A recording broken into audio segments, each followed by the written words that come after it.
네, 반갑습니다. 오늘 강남산 집중 합숙훈련인데 진짜 본부 합숙훈련 같이 여러분들의 자세가 그냥 아주 잘 준비된 것 같고, 저도 오늘 그 교회 주차장 들어오는데 막 멀리서 오시느라고 이게 웬 난립니까, 그죠? 이 아침에 토요일 날, 그렇죠? 그럼에도 불구하고 오늘 하루 동안 짧은 시간이지만 여러분들이 조금 말씀에 깊이 집중하고, 또 1강, 2강 시간마다 또 시간 좀 주어질 때마다 여러분이 말씀 붙잡고 좀 기도하고 또 호흡도 하고 또 말씀 묵상도 하면서 이 말씀이 여러분들에게 성취되어지는 그런 귀한 응답을 누리시길 바랍니다. 네.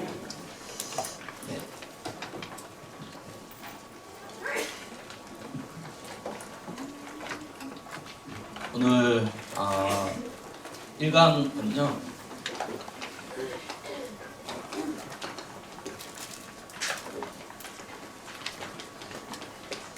버리는 합숙입니다. 뭘 버리느냐? 틀린 것을 버리는 합숙을 우리가 먼저 시작해야 됩니다.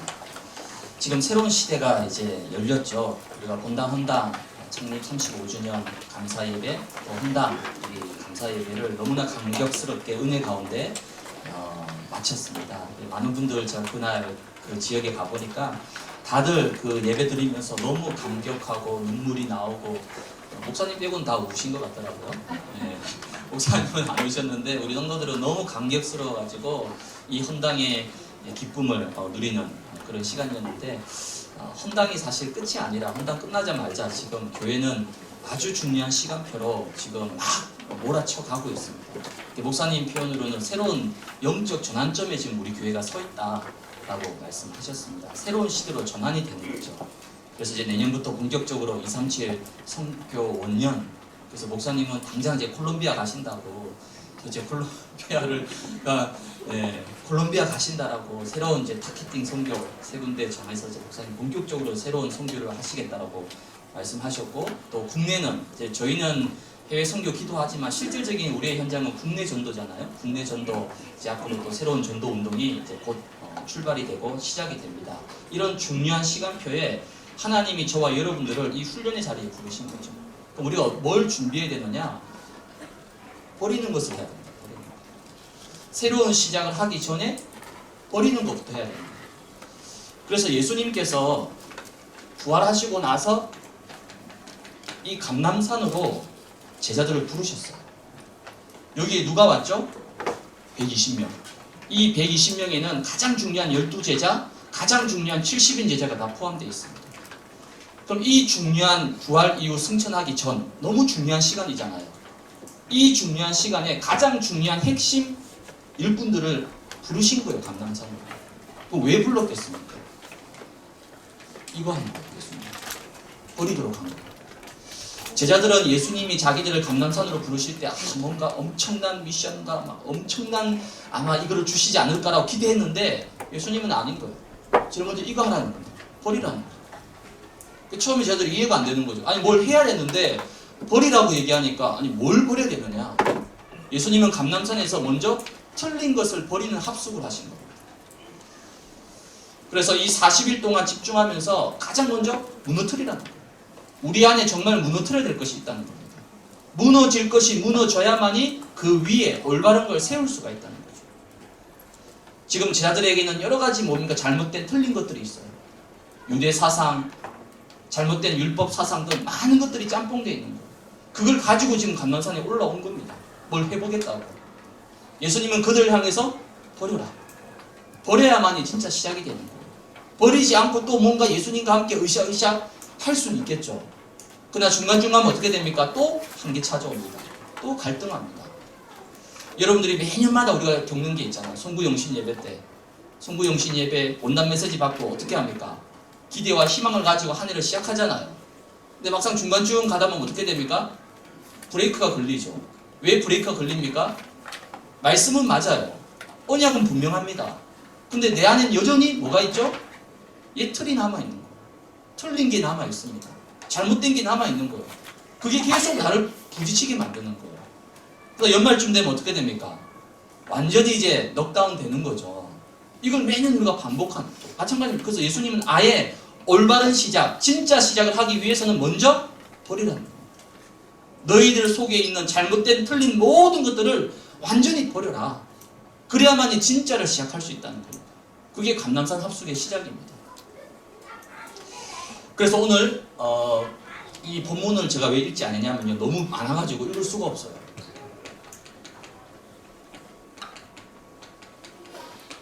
마태복음 5장, 6장, 7장입니다. 이게 버리는 합숙이에요. 이걸 이제 여러분들 다 아시는, 마태복음 5장은 우리가 아는 산상수훈입니다. 마태복음 6장은 또 외식하지 마라 기도에 대해서 말씀하셨고, 마태복음 7장은요 천국에 대해서 비유로 말씀하십니다. 그러면 먼저 우리가 마태복음 5장은 뭐냐면 산상보훈입니다. 우리 예전에 담임 목사님께서 이 산상보훈에 대해서 말씀을 하셨잖아요. 그렇죠? 자세하게 말씀을 하셨습니다. 예수님께서 산으로 부르신 거예요. 이 산상보훈. 산으로 불러서 예수님께서 제자들에게 중요한 보훈, 아주 보석 같은 교훈을 심어주셨다 해서 산상보훈이라고 부릅니다. 도대체 뭘 얘기하셨느냐? 우리가 말하는 거죠. 심령이 가난한 자 복이 있다. 의에 줄이고 목마른 자가 복이 있다. 핍박받는 자가 복이 있다. 도저히 우리 생각은 그 복이 아니잖아요. 여러분들 그게 복이라고 생각하십니까? 내가 가난하고 의에 줄이고 목마르고 핍박받고 그게 무슨 복입니까? 난 어려움 당하고 난 지금 고통을 겪고 있고 난 지금 힘든 일을 겪다 생각하고 있는데, 근데 예수님은 반대로 그게 바로 복이 있다라고 얘기하는 거죠. 지금 무슨 말입니까? 산에 불러서 예수님께서 모든 것을 반대로 거꾸로 얘기하는 겁니다.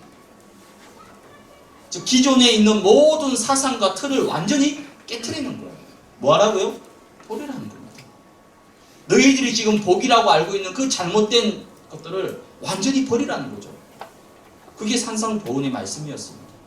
왜 그렇게 역설적으로 계속 거꾸로 얘기하셨느냐? 우리에게는 워낙 복음 아닌 틀린 것, 다른 것들이 나도 모르게 각인되어 있습니다. 여러분들이 말씀 듣고 은혜 받을 때는요 잘 몰라요. 근데 막상 문제가 찾아오고 어려움이 찾아오고 위기가 찾아오고 갈등이 찾아오면요 이게 드러납니다. 그래서 우리가 35년 예언의 여정을 걸어오면서요 모든 게 평탄했다라면요 우리가 제대로 훈련 받을 수 없는 거예요. 근데 건축하면서 임직하면서 전도 운동하면서 이 모든 것 속에서 이게 이제 드러나는 거예요. 드러나는 거예요. 광야를 걸어가는데 광야가 마치 5승급 호텔처럼 모든 게 뭐 리조트처럼 돼 있다. 그러면요 이스라엘 백성들 각인구리 체질 절대 안 드러납니다. 왜? 여기가 좋구나. 천국이잖아요. 근데 광야는 반대입니다. 메마른 곳, 물이 없어요. 먹을 게 없습니다. 하루 종일 걸어야 됩니다. 그 광야에서 이게 다 드러난 거예요. 그리고 우리 속에는 너무나 틀린 잘못된 것들이 뿌리 내려져 있어요. 이게 시간이 지나면서 뭐가 되죠? 체질이 되어버린 겁니다. 이걸 아시고 예수님께서 감람산에 가장 중요한 제자를 불러서 이걸 바꿔주시는 거예요. 바꾸려면 뭐 해야 됩니까?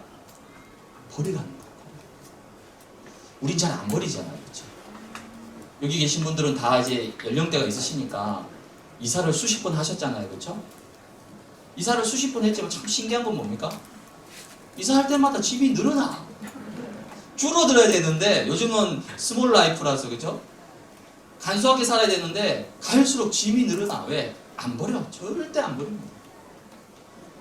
이걸 안 버리는 거야. 아무리 40년 광야를 뺑뺑이 돌려도 절대 안 버립니다. 버릴 수가 없어요. 그래서 마태복음 5장에 보니까 뭐 심령이 가난한 자가 복이 있다. 애통하는 자가 복이 있다. 나를 위해서 욕을 먹고 박해받는 그게 복이다. 그러니까 제자들은 그게 도저히 이해가 안 돼. 그게 무슨 복이냐고. 그래서 마태복음 5장 12절에 보니까 예수님께서 기뻐하고 즐거워하라. 하늘에서 뭐라고요? 너희 상이 크다.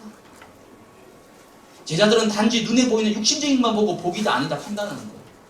심령이 가난하고 의에 줄이고 목마르고 복음을 위해서 핍박받고 박해받는 이게 이 땅에서는 인정받지 못하더라도 하늘에서 너희 상이 크다. 그래서 뭐 하라고요? 기뻐하고 즐거워하라는 거예요.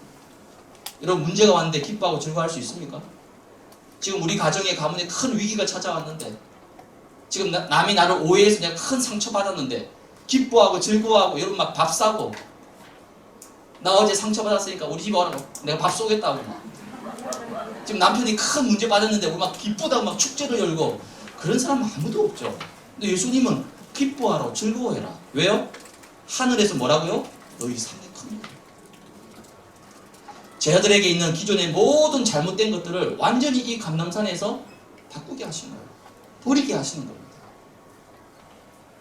우리는요, 버리지 않고 그 위에 또 뭔가 새로운 걸 얻습니다. 그렇죠? 또 그 위에다가 또 얻고. 그러다 결국 언젠가 어떻게 됩니까? 무너져 버리는 거예요. 왜 무너질까요?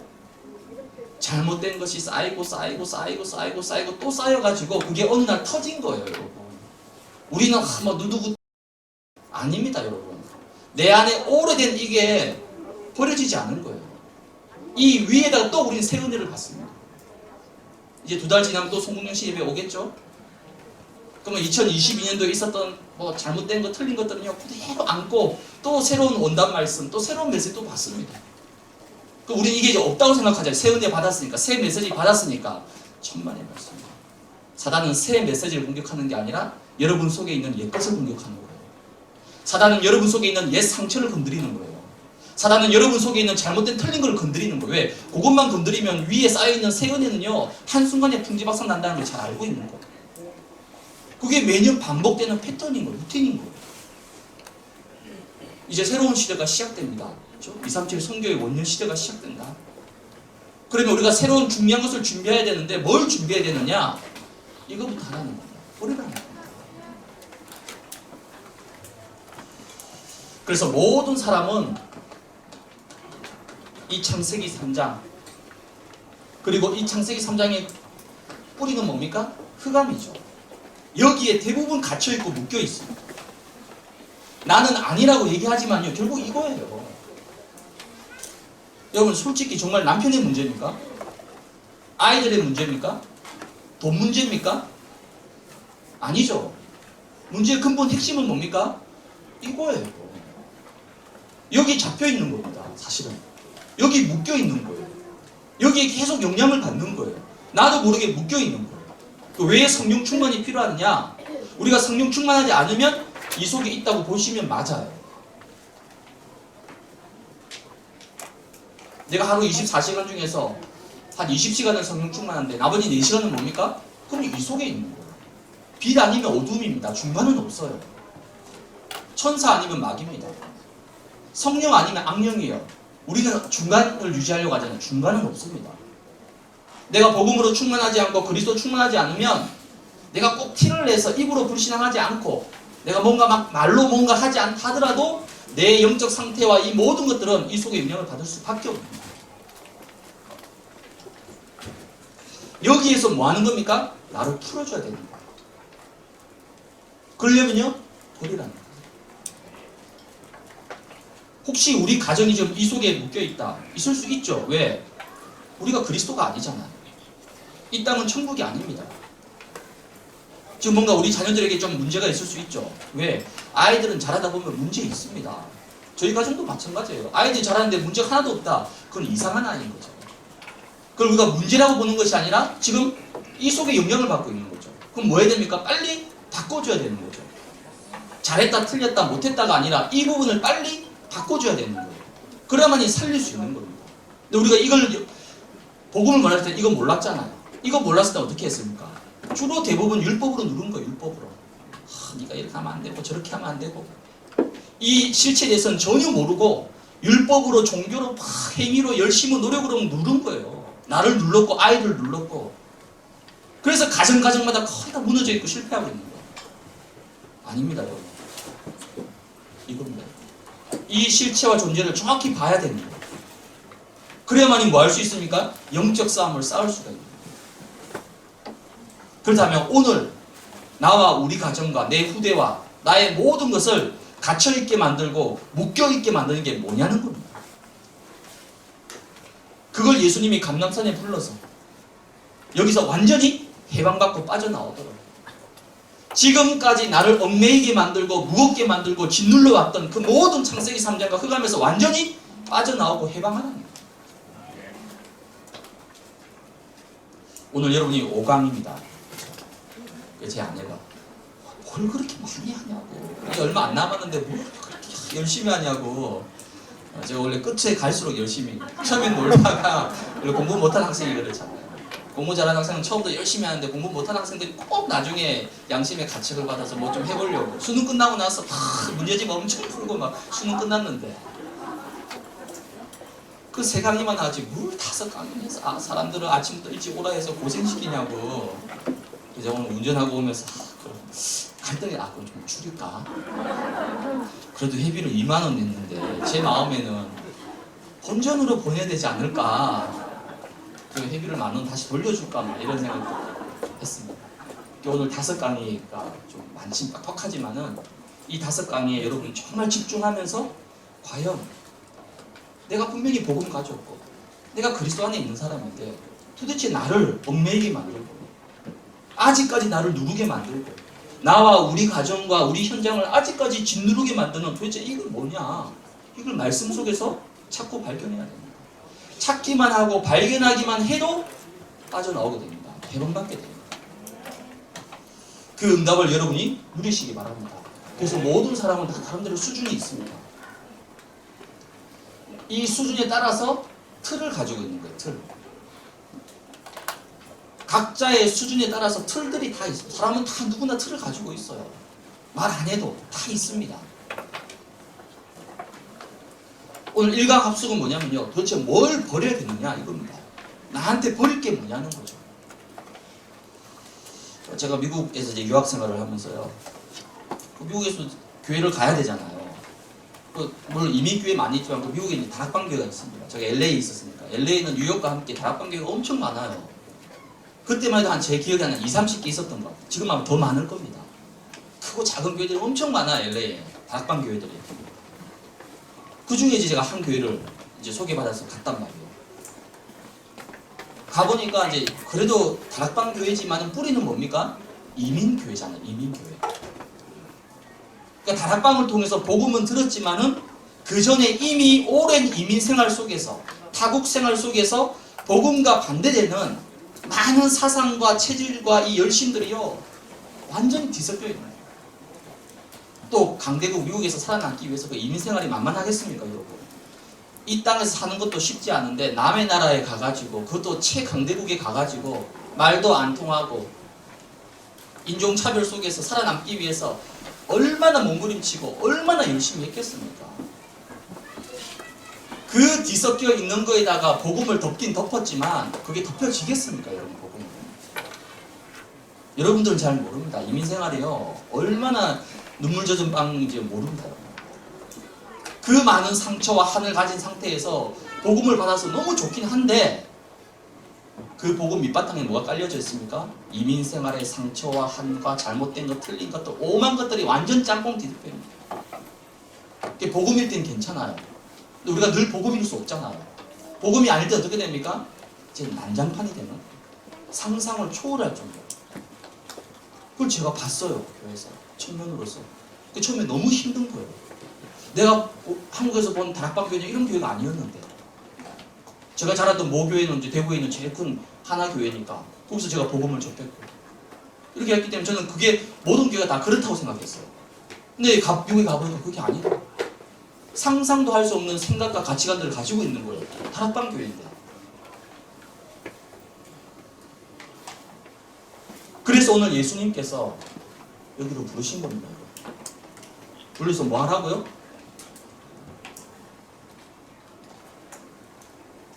렘넌트는 이게 좀 쉬워요.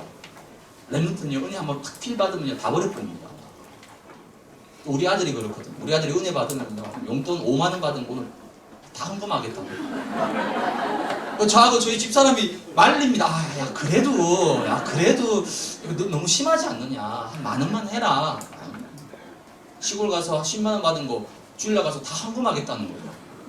그래서 내가 목사인 게 너무 형신도면 내가 절대 하지 말라고 할 건데, 목사가 하지 말라 그러면 이거 하나님 앞에 얼마나 부끄럽겠습니까? 그러니까 렘넌트는 이게 돼요. 필 받고 은혜 받으면 해버립니다. 근데 어른은요, 안 돼. 왜요? 붙잡고 있는 게 너무 많어. 가정 딸려있지, 애들 딸려있지, 자기 위치와 처신과 이게 다 딸려있다 보니까 못해요. 절대 못해요. 이거 어디까지요?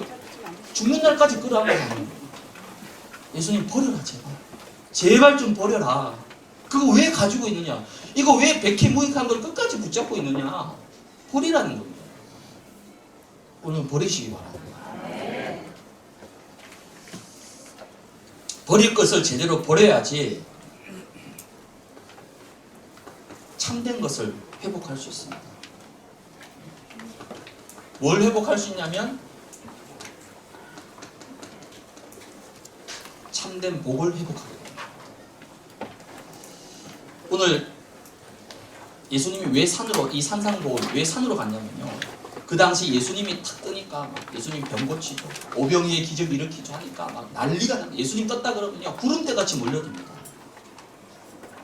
아마 그랬을 것 같아요. 그 이태원 참사 보면서 예수님이 이태원에 떴다 10만 명, 20만 명이 막 갑자기 몰려드는 거예요. 왜? 예수님 보겠다고.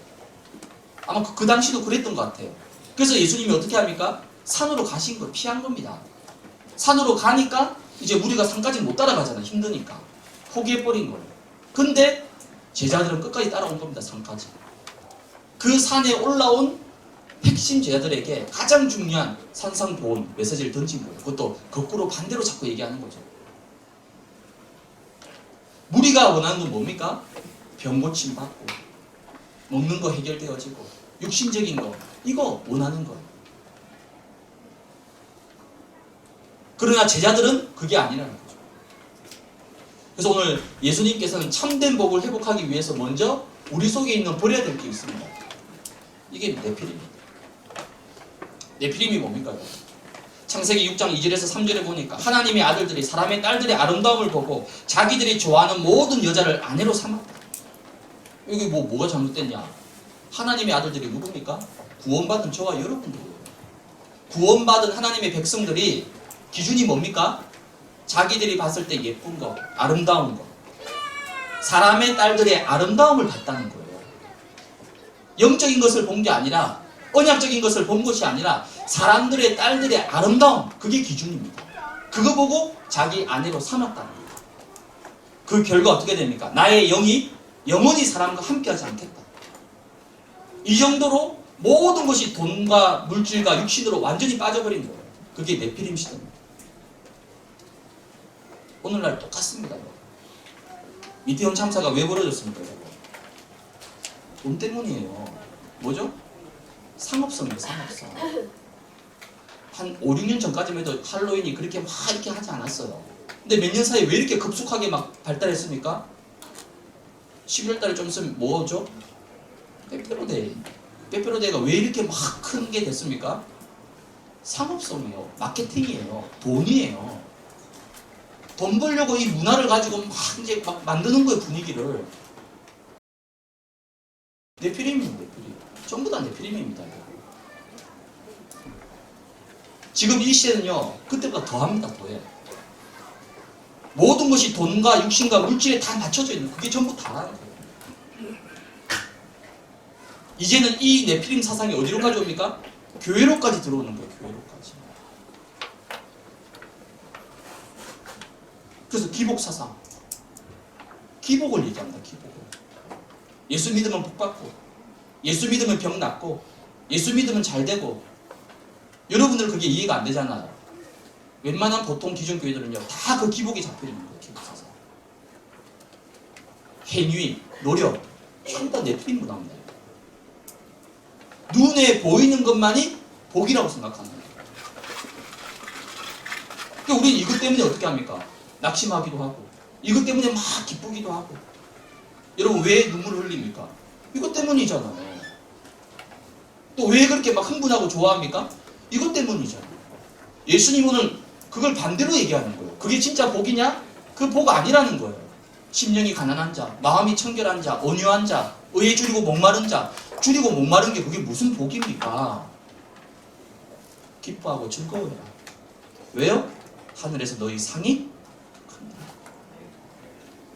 이거 완전히 버려야 됩니다. 이 버려야 말은 무조건 가난하게 살고 양말도 구멍 뚫린 거 신고 막 옷도 헤어진 거 입고 그렇게 하란 말이냐. 그게 아니라 눈에 보이는 복이 진짜 복이 아니라는 거. 속지 말라는 겁니다.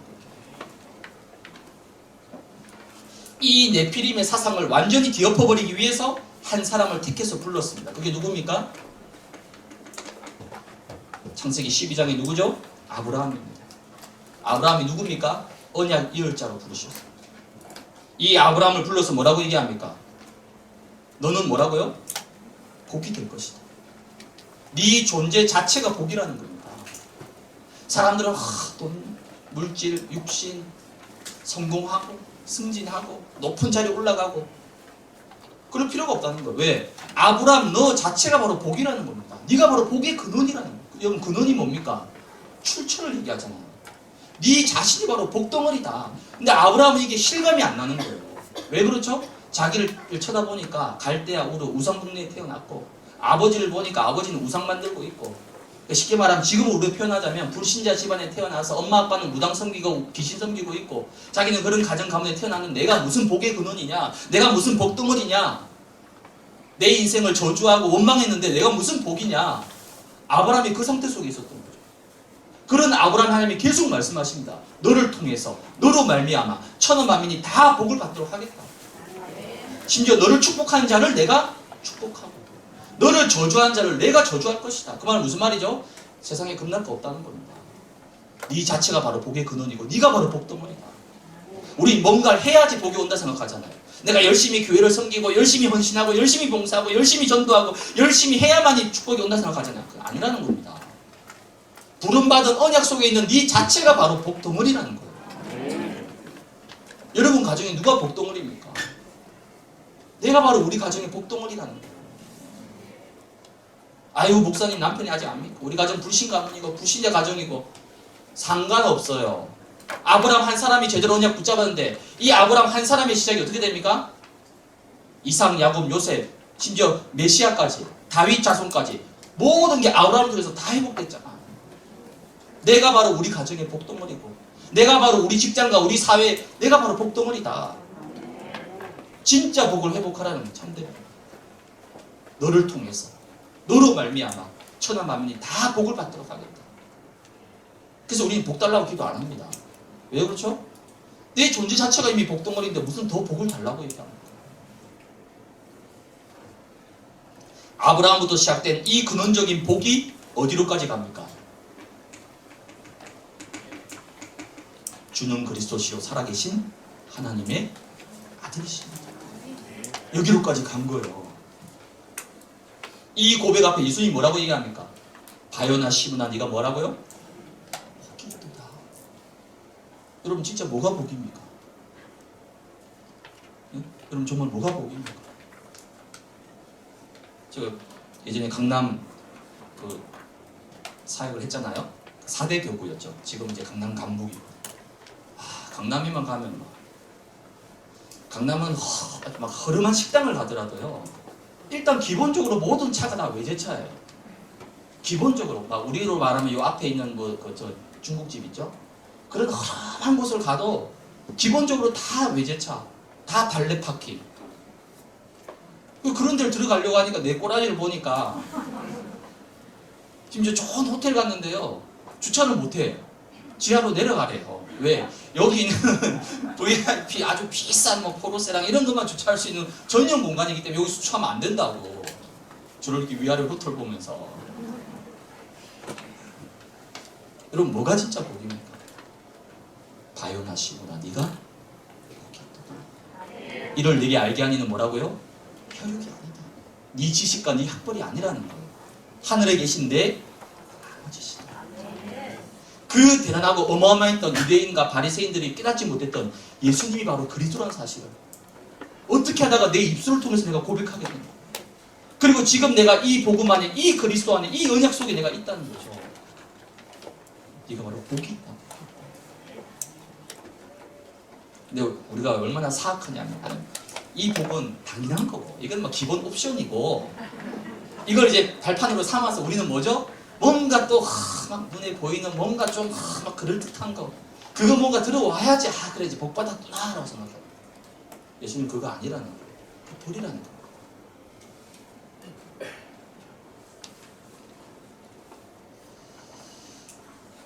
그래서 여러분들이 근원적인 절대적인 복을 붙잡아야 됩니다. 빼앗기지 않는 복이에요. 이건 여러분 빼앗기는 복입니다. 이건 있을 수도 있고 없을 수도 있어요. 그렇죠? 우리 늘 없어 왔지만은 잘 우리가 실감 못하지만은 있을 수도 있고 없을 수도 있고 왔다 갔다 하는 겁니다. 있으면 감사하고 그렇죠? 없으면요 더 감사하고 더 헌금하고 그럼 되는 건데 아니 세상 사람들은 여기에 목숨을 걸어요. 여기 목숨 걸어요. 이것 때문에 천국과 지옥을 왔다 갔다 합니다. 그거 아니라는 거죠. 바요나 시므나 네가 진짜 복 있는 사람이다. 빼앗기지 않는 복입니다. 영원한 복이에요. 절대 사탄이 못 빼앗아가는 복입니다. 이거는 사탄이 맘먹으면 빼앗아갈 수 있습니다. 그 엄청난 재물이 하루아침에 왜 목매달고 왜 자살하겠습니까? 이것 때문에 그건 사탄이 줄 수도 있고 빼앗아갈 수도 있는 거예요. 하나님 주신 복은 이런 복이 아니에요. 빼앗기지 않는 영원한 절대적인 근원적인 복인 거죠. 그리스도. 그래서 여러분들은 이제 생각을 바꿔야 되는 거예요. 나는 뭡니까? 모든 것을 받은 자입니다. 모든 것을 가진 자입니다. 맞아요? 비록 경기도 외곽에 살아도 서울에 아파트 한 채 없어도 매달 막 이자로 할부금 엄청 갚아야 돼도 월말만 되면 통장에 잔고가 하나도 없어도 그렇죠? 뭐라고요? 모든 것을 가진 자, 모든 것을 받은 자. 왜? 여러분이 이 주인공이죠. 이런 참된 복을 여러분이 회복하시기 바랍니다. 두 번째 회복해야 될 거는요, 참된 기도입니다. 마태복음 6장에 보니까 많은 사람들이 기도를 착각하는데 마태복음 6장 1절에 보니까요, 뭐라고 얘기하면 사람들에게 보이려고 그들 앞에서 너희 의를 행하지 않도록 주의해라. 외식이 뭡니까? 사람들 앞에서. 사람들 앞에. 하나님 앞이 아니라 사람 앞에서. 하도 유대인들이 계속 그렇게 하니까 예수님이 뭐라고? 구제할 때 뭐라고요? 오른손이 하는 거를 왼손이 모르게 해라. 그게 진짜 구제라는 거죠. 헌신이라는 거죠. 그러면서 예수님이 이걸 기도 말씀하십니다. 마태복음 6장 6절에 보니까 기도할 때 뭐 하라고요?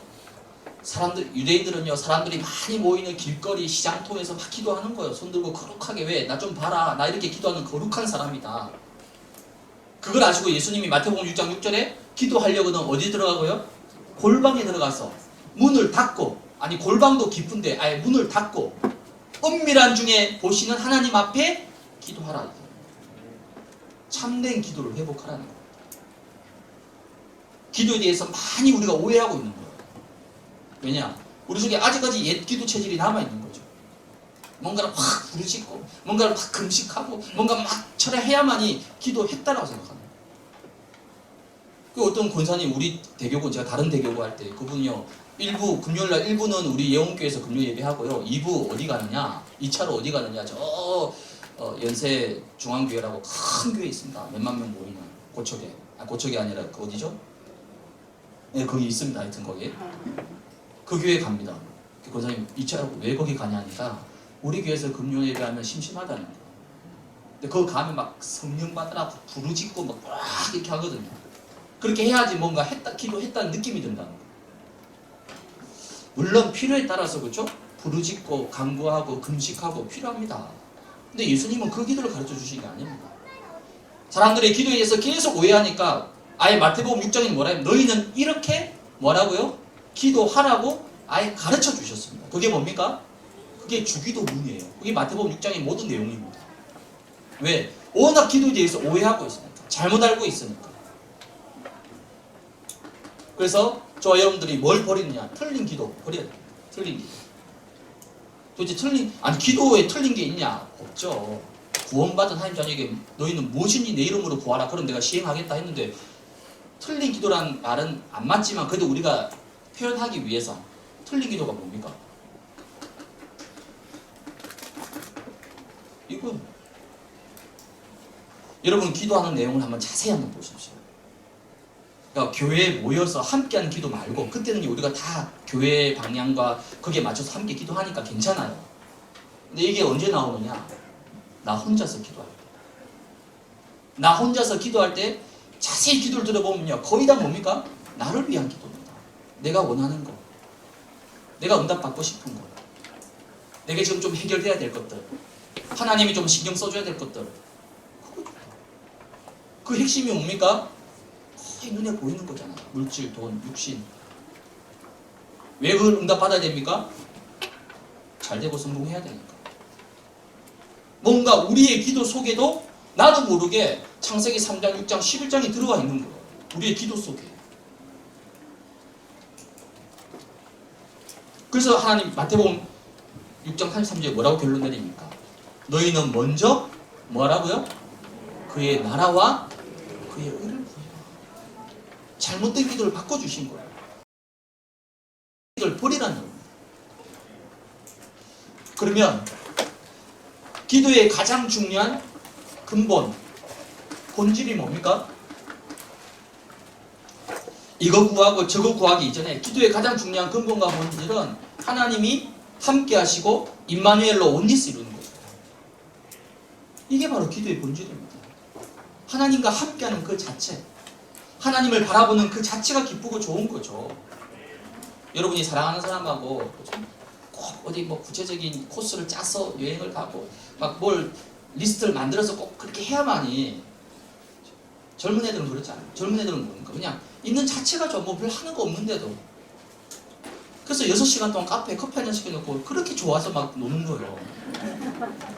여러분 죄송하지만 지금 옆에 계시는 아내분, 남편분하고 6시간 동안에 커피 한잔 시켜놓고 카페에 앉아 있을 수 있습니까? 못 있죠. 10분만 있어도 할 말 없고 그냥. 근데 젊은 애들은 그렇지 않아요. 아무것도 그냥 앉아있는 가치 있는 자체가 너무 좋은 거예요. 그냥 꼭 뭘 해야지 하나님과 돼야 됩니까? 하나님을 바라보고 하나님을 누리고 하나님과 함께하는 그 자체가 너무 행복하고 좋은 거예요. 그게 위더 임마누엘 원리스잖아요. 이게 가장 중요한 기도의 근본이고 본질이라는 거예요. 우리 다락방 기도는 이겁니다. 기존교회에 있는 분들이 오니까 뭔가 기도가 심심한 거예요. 심심해. 막 금식도 해야 되고 막 철야도 해야 되고 막 이렇게 해야지 뭐 기도했다는 느낌이 드는데 이건 기도한 건지 안 한 건지. 이게 진짜 기도의 근본이고 본질이 되는 거예요. 하나님이 주신 것을 누리는 거예요. 우리에게 주신 이 구원의 축복, 하나님 자녀의 신분과 권세, 이 그리스도의 비밀, 이 모든 것을 내가 가장 행복하게 누리는 거죠. 그게 바로 기도의 본질입니다. 그래서 이 내용을 우리에게 핵심적으로 주신 것이 이겁니다. 이거는 성경 66권의 모든 내용을 함축한 거예요. 가장 중요한 성삼위 하나님. 성경 66권의 핵심이잖아요. 성삼위 하나님. 그 성삼위 하나님이 우리에게 주시는 어마어마한 보좌의 축복. 이게 전부 다잖아요. 이게 성경 전체 이야기입니다. 이걸 뭐 하라고요? 24란. 24란 말은 아무것도 안 하고 이것만 하란 말이 아니라 여러분이 일하면서, 아이들 키우면서, 살림하면서, 직장인들은 일하고, 학생들은 공부하면서, 사람 만나면서 순간순간 이걸 누리는 거죠.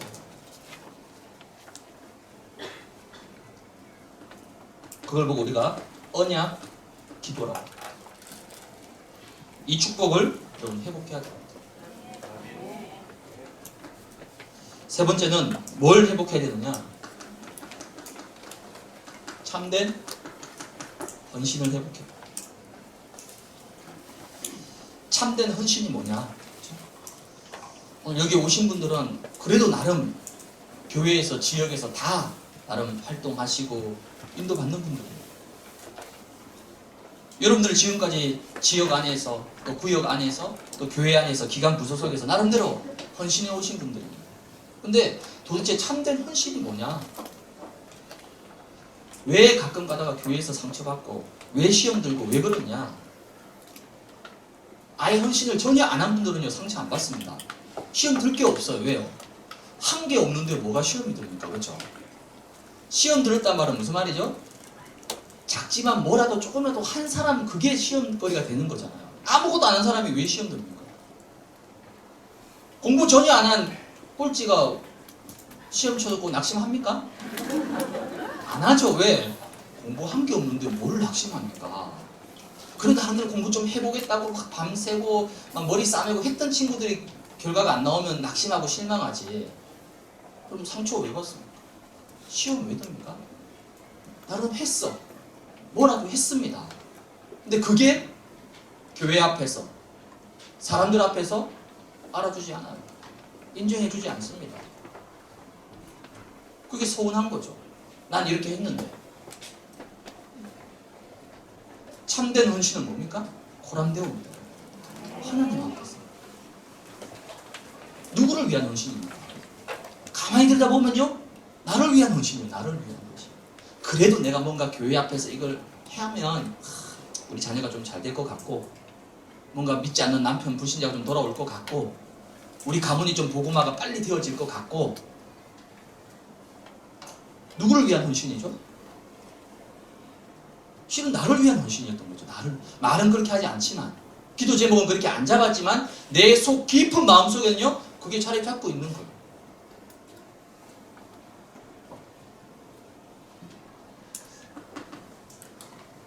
참된 헌신이 뭡니까?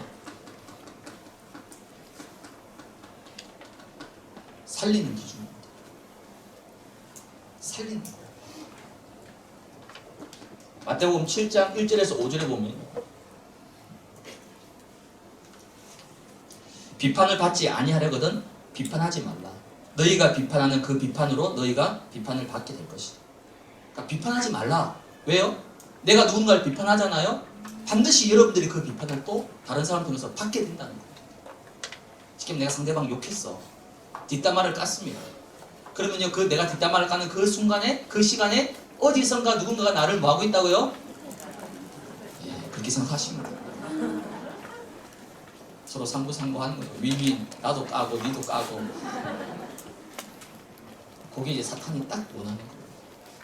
나만 당하고 있을 수 없지. 나도 까야지. 형제의 뒷걸음을 보면서, 뒷걸음이 눈에 보이지도 않는 거예요. 그걸 기가 막히게 찾아냅니다. 참 대단해. 근데 지 눈 속에 있는 뭘 못 본다고요?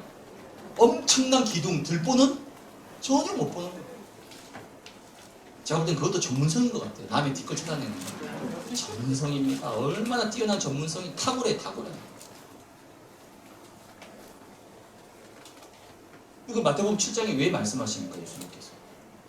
복음은 그게 아니라는 거예요. 살리는 거라는 거예요. 근데 우리는 어떻게 합니까?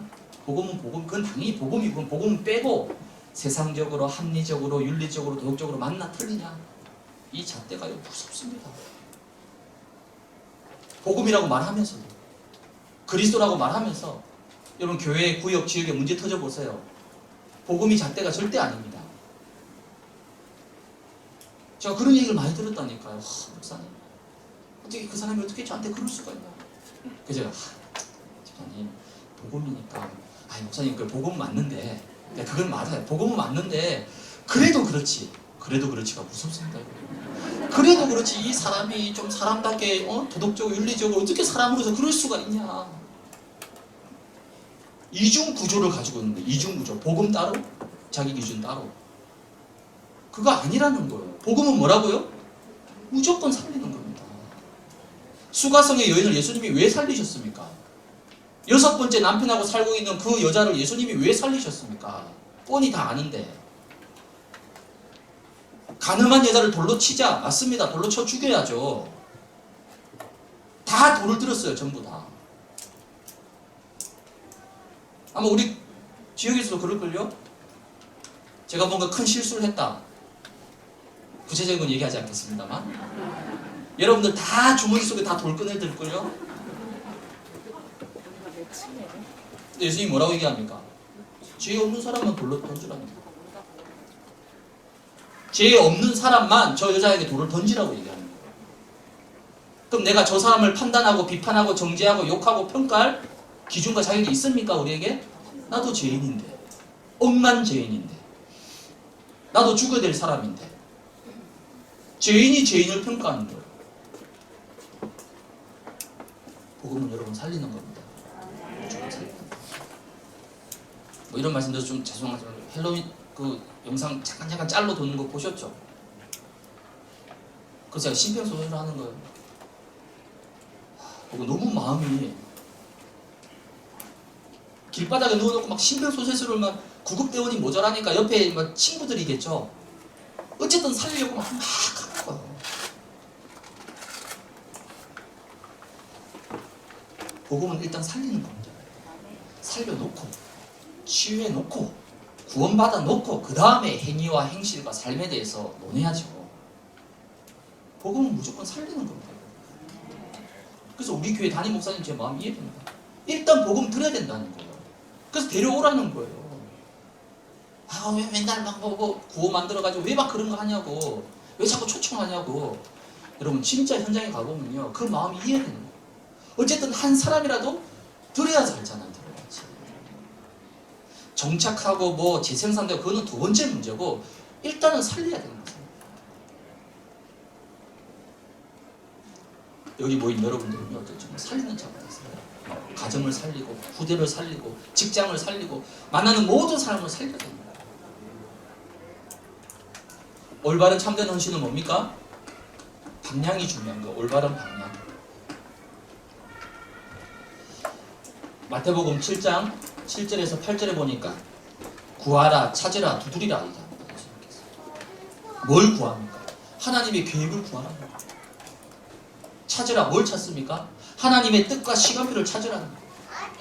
두드리라 무슨 말입니까? 하나님의 계획과 뜻과 시간표를 구하고 찾았으면 이제는 뭐 하라고요? 어제 금요예배처럼 영적으로 결단하고 과감하게 언약적 도전을 하라는 거예요. 구하고 찾고 두드리라. 그러면서 마태복음 7장 9절에 보니까 떡을 달라고 하는데 돌을 줄 사람이 누가 있느냐? 자식이 생선을 달라고 하는데 뱀을 줄 사람이 누가 있느냐? 하물며 악한 자라도 좋은 것으로 자기 자식에게 줄 줄 알거든. 하늘에 계신 너희 아버지께서 구하는 자에게 좋은 것으로 주지 않겠느냐? 무슨 말이죠? 준다는 거예요. 근데 왜 못 받았습니까? 여러분? 악한 자식도 자녀에게 제일 좋은 거 주기를 원한답니다. 부모가 테러범입니다. 그렇죠? 저 모슬렘 중동 가면 테러범, 자살폭탄 테러범 아버지들 있잖아요. 자기 자식들한테는 테러범이 아닙니다. 가장 지구상에서 가장 사랑스러운 아버지예요. 악한 자식도 부모도 자녀에게 제일 좋은 거 주는데 몸을 팔아서라도 좋은 거 주는데 하물며 하늘에 계신 너희 아버지께서 구하는 자에게 왜 주지 않겠느냐? 준다는 거죠. 여러분 왜 못 받았습니까? 이게 안 맞는 거예요. 우리는 못 받았다고 응답 안 됐다고 낙심하고 힘 빠지고 원망하잖아요. 문제는 이겁니다. 여러분. 방향이 만나는 거예요. 하나님은 분명히 주시는 분인데 악한 하나님이 아니잖아요. 나쁜 아버지가 아니잖아요. 왜 내 사정, 내 형편 왜 모르겠습니까? 다 알고 계시는데 내가 뭐가 필요한지 우리 가정에 뭐가 필요한지 하나님 다 알고 계시는데 왜 안 주십니까? 왜 못 받았습니까? 못 받은 게 아니죠. 이게 안 맞는 거예요. 하나님과. 그래도 엘리야처럼 나를 막 데려가 달라, 나 죽여달라 이렇게 하면 하나님이 어쩔 수 없이 차선책으로 제2의 응답을 주십니다. 왜? 여러분 죽으면 안 되니까. 우리가 그런 식으로 응답받으면 안 되잖아요. 늘 그런 식으로. 늘 뭐 목매달고 하나님 앞에 목매달고 내놓으라고. 그런 식의 응답 말고 진짜 하나님과 통하는 하나님의 마음을 시원케 한 하나님과 방향이 완전히 통해버리면요 무조건 쏟아부어 주시게 돼 있어요. 하나님이 원하시는 것, 하나님이 필요로 하시는 것을 내가 구해야 된다는 거죠. 여러분 데이트 폭력 아시죠? 데이트 폭력의 특징이 뭐죠? 그 일방적 사랑입니다. 그걸 자기는 사랑이라고 생각하는 거예요. 스토킹하고 열몇 시간 동안 집 앞에서 기다리고 있고 계속 막 쫓아다니고 하루에 수백 통 문자 보내고 그런 관심이라도 받아봤으면 좋겠다고 라고 생각하시면 여러분 굉장히 위험한 생각입니다. 그건 범죄예요. 범죄. 근데 이 남자는 그게 사랑이라 생각하는 거예요. 이 여자에 대한 자기의 사랑의 표현이라고. 여자는 그게 너무 막 무섭고 죽을 것 같은데 일방적인 거예요. 일방적인 거. 우리가 보통 이렇게 할 때 많아요. 일방적으로 하는 거예요. 내가 하고 싶은 대로, 내가 원하는 대로 막 해버리는 거예요. 하나님의 입장에서 이게 정말 헌신일까? 하나님의 입장에서 이게 정말 필요한 것일까? 하나님이 정말 원하는 것일까가 보다는 내가 그냥 이렇게 해야만이 속이 시원하고 뭔가 풀리고 뭔가 될 것 같으니까 내가 일방적으로 막 쏟아부어버립니다. 그거 아니라는 거예요. 진정한 소통은 쌍방향이 통해야 됩니다.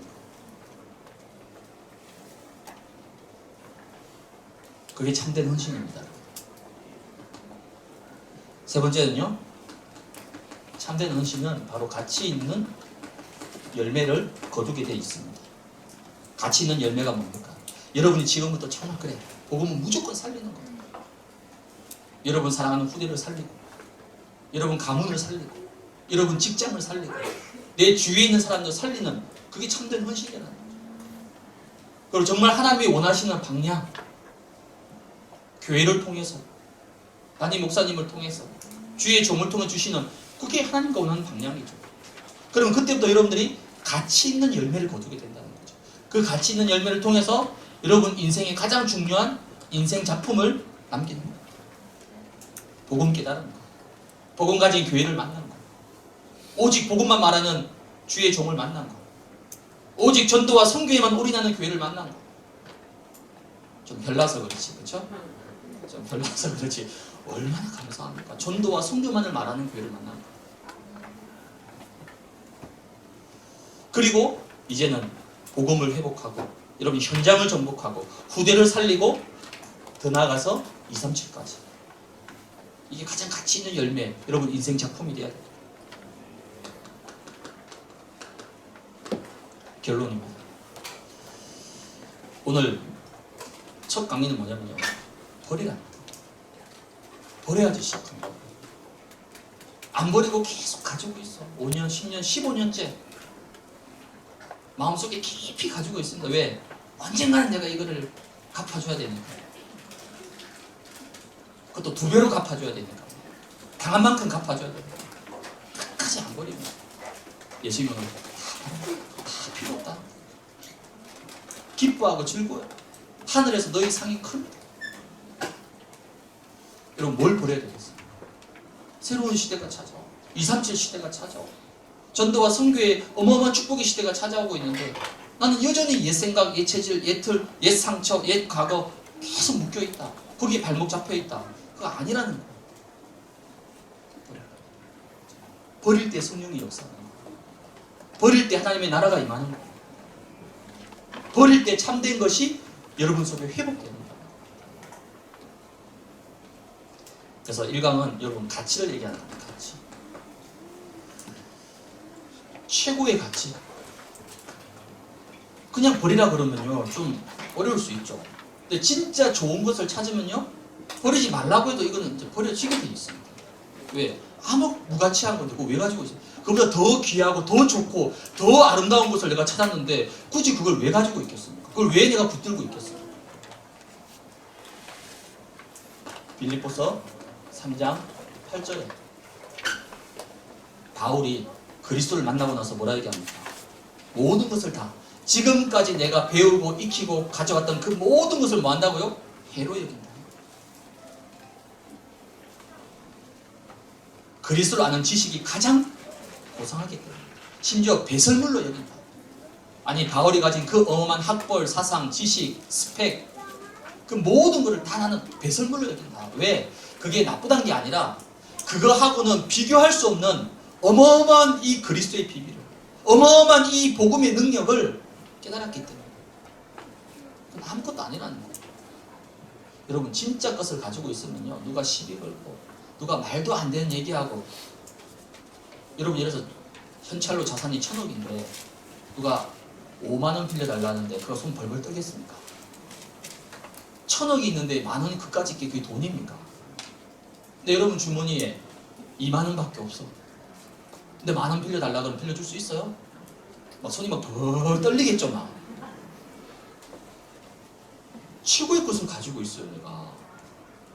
최고의 비밀과 능력을 가지고 있는데 누가 막 틀린 얘기하고 이상한 말하고 시비 걸고 막 거기에 내가 휘말릴 필요가 있습니까? 우습죠. 그래 내가 그걸 몰라서 그런다. 그리스도를 모르니까. 상대가 안 되는 거죠. 근데 우리는 그냥 막 기를 쓰고 막 그 사람하고 막 붙어서 어쨌든 이겨보려고. 꼭 이겨야만이 이긴 겁니까, 여러분? 여러분 속에요 어마어마한 가치 있습니다. 그거 안다면 뭐 할 수 있는 거죠? 버릴 수 있는 거예요. 그것도 기쁨으로 버릴 수 있어요. 그렇다면 지금부터 여러분들이 언약, 정확한 언약을 붙잡아야 돼요. 버려야지가 아니라 오늘도 책자에 보시면 포럼에서 뭐 내 안에 버릴 게 뭔가 뭐 이렇게 제가 적었습니다. 여러분 포럼이 너무 막연할 것 같아가지고 그럼 내가 뭘 버려야 될까 막 이렇게 하겠지만은 그렇게 막 억지로 버려야지가 아니라 뭡니까? 버려질 수밖에 없는, 그렇죠? 왜? 최고의 것을 찾고 발견했어요. 최고의 것을 내가 붙잡았습니다. 그럼요? 버려지게 돼 있어요. 그래서 여러분들이 인생 메시지, 요즘 유 목사님 집회에서 계속 말씀하셔요. 인생 메시지가 있어야 됩니다. 물론 우리의 영원한 메시지는 예수가 그리스도입니다. 그 그리스도가 모든 문제 해결자입니다. 그렇죠? 근데 그건 누가 다 알고 있는 메시지고 그 메시지 속에서 내 인생을 살리고 치유하고 회복시킨 하나님이 나에게만 주신 인생 메시지가 있어야 됩니다. 저에게는 저는 이건 이사야 60장 1절에서 5절. 일어나라 빛을 비추어. 이 빛을 보고 원방에서 아들과 딸들이 저 이방의 모든 나라 임금들이 오게 될 것이다. 237 치유 서밋 빛. 이건 제 인생에 주신 메시지입니다. 복음이지만 그 복음이 나에게 부딪혀온 거예요. 그래. 하나님이 내 평생에 이거 하라는 거예요. 여러분들도 마찬가지입니다. 이 예원교회에 있으면서 여러분이 받은 그 복음과 그리스도 안에서 나를 살리고 다른 사람을 살리고 모든 사람을 살릴 수 있는 내 인생의 메시지. 누구를 만나더라도 어떤 사람을 만나더라도 그들을 살릴 수 있는 내 인생의 메시지. 이 언약을 가지고 여러분들이 지금부터 기도하는 겁니다. 정확한 기도를 하는 겁니다. 나의 남은 상의 최고의 사명이 뭐냐? 여러분 이거 하는 겁니다. 이제 우리 할 게 이거밖에 더 있으니까 이제 언약 확실하죠. 복음 확실하죠. 그리스도 확실하죠. 그럼 이제 남은 건 뭡니까? 이겁니다. 그래서 여러분들이 정말 한번 24에 한번 도전해보세요. 어떻게 하면 좀 기도를 24 누릴 수 있을까? 내가 일하면서, 직장 다니면서, 집에 있으면서, 사역하면서 어떻게 하면 하나님 주신 이 어마어마한 이 축복, 기도의 비밀을 24 누릴 수 있을까? 그러면 여러분들이 반드시 이게 나오게 됩니다. 작품. 무엇을 남길 것이냐? 여러분 인생에 있어서. 호랑이 죽어서 뭘 남기죠? 호랑이. 가죽을 남깁니다. 사람은 죽어서 뭘 남깁니까? 이름 석자. 그럼 전도자는 죽어서 뭘 남겨요? 전도자는. 엄밀히 따지면 아무것도 남기면 안 돼요. 교회와 하나님 나라 복음을 위해서 다 바치고 우리는 가야 되니까. 그렇죠? 근데 그래도 전도자는 이 땅에 무엇을 남길 것입니까? 그 여러분의 몫입니다. 그래서 1강 여러분이 버리는 약속. 뭘 버려야 될 것이냐 내 인생 가운데. 진짜 버릴 때에 여러분 참된 것을 회복하게 됩니다. 이런 걸 누리는 우리 모든 우리 지역 식구들 또 우리 사명자들 되시길 주님 이름으로 축복을 드립니다. 잠깐 우리 정리하고 또 이게 시간이 필요하니까 우리 한곡 찬양하고 바로 2강 이어서 빨리 시작하도록 하겠습니다.